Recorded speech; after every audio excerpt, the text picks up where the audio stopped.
There's a 2-acre plot in the Appalachian Mountains that nobody would look at twice.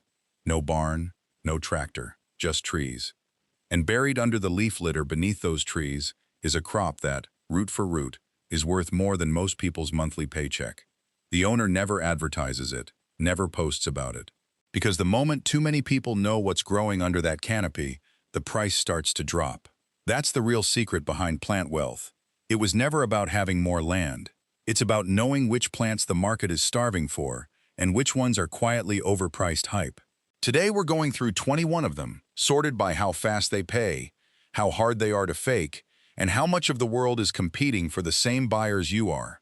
Some of these you can plant this weekend. One of them takes 10 years and a lot of patience, and pays for it.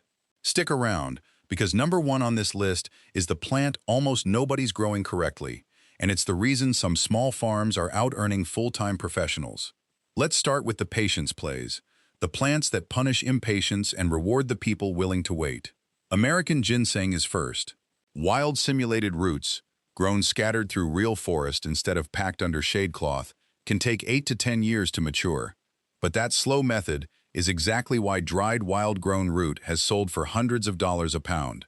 Field-grown ginseng, the fast version, sells for a fraction of that.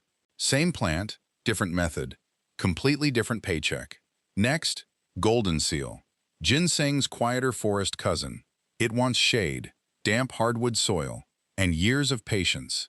And in return, it feeds a steady herbal medicine market that's been buying it for generations.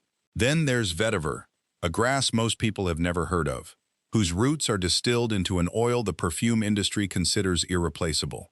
It takes about 2 years underground before harvest, but high-end fragrance houses will always need it, because nothing synthetic fully copies its scent. Now let's move to the specialty spices. Small in volume, enormous in value. Saffron is the obvious one.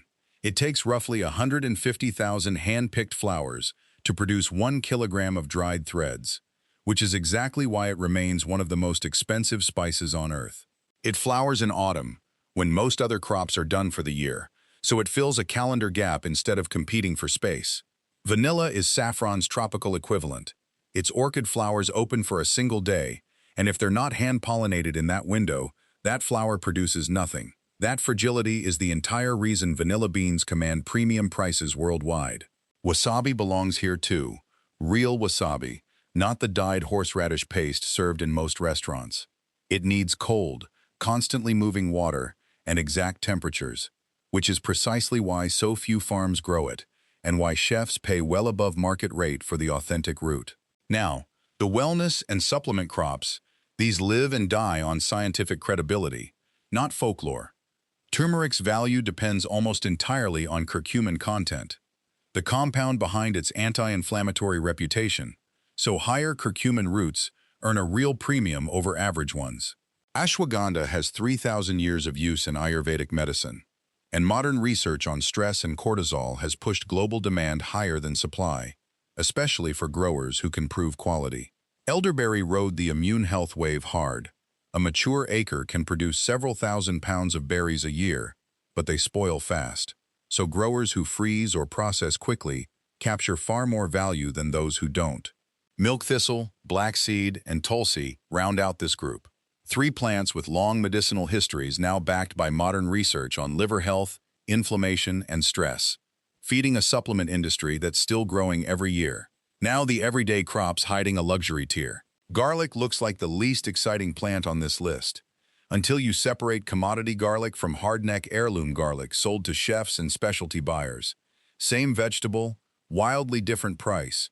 And garlic even multiplies itself for free every time you save seed stock from your own harvest.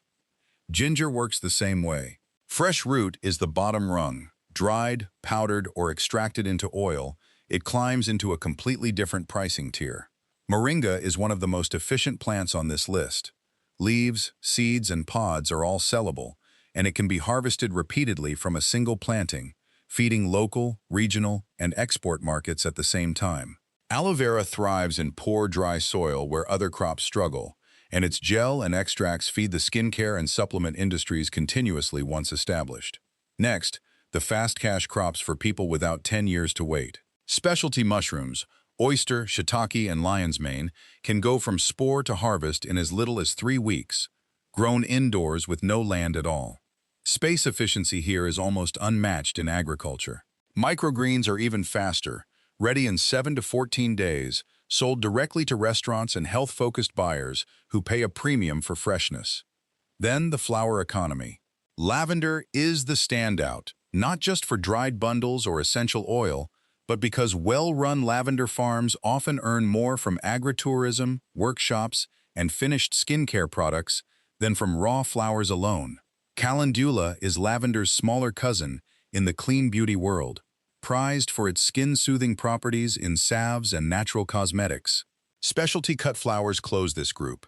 Zinnias, sunflowers, and similar blooms that university extension programs have shown can generate strong per-acre returns for growers who sell locally and skip the imported flower supply chain entirely. Finally, the long-game forest and export crops. Yaupon holly is North America's only native caffeine plant, brewed into tea for centuries by indigenous communities and only recently rediscovered commercially. Bamboo grows faster than almost any woody plant on Earth, and, once established, feeds construction, landscaping, and even erosion control markets for decades from a single planting. And matcha closes the list, shade-grown green tea, cultivated under cover for weeks before harvest to boost the compounds responsible for its flavor, feeding a global market that keeps expanding. Here's what almost every list like this leaves out. None of these 21 plants pay you just for growing them. That belief, plant it, grow it, get rich, is the actual myth. The saffron farmer selling dried threads in bulk earns a fraction of the farmer selling small batches directly to local buyers with a story attached. The ginger farmer selling raw root earns a fraction of the one selling extract. The lavender field that only sells dried bundles earns a fraction of the one that turns those same flowers into oil, soap, and a farm visit people drive hours for. The plant is only the raw material. The wealth shows up at the next step, when you refine it, brand it, and sell it directly instead of dumping it into the cheapest, most crowded part of the market. So the real lesson from all 21 isn't which plant to pick. It's this: match the crop to your actual land and climate, sell as close to the end customer as you possibly can, and add at least one layer of processing before you sell anything at all. Do those 3 things with almost any plant on this list, and even a small piece of ground starts behaving less like a farm and more like a business. Start with 1. Learn it completely before you add a second. That's how every serious grower on this list actually got started. Not with 21 plants at once, but with one plant they understood better than anyone else nearby. If one of these 21 stood out to you, drop the name in the comments and tell me what land or climate you're working with. I read through these and it genuinely shapes what we cover next. And if you want the full breakdown on any single plant from this list, how to source it, grow it, and actually find buyers, say the word and I'll build that video next.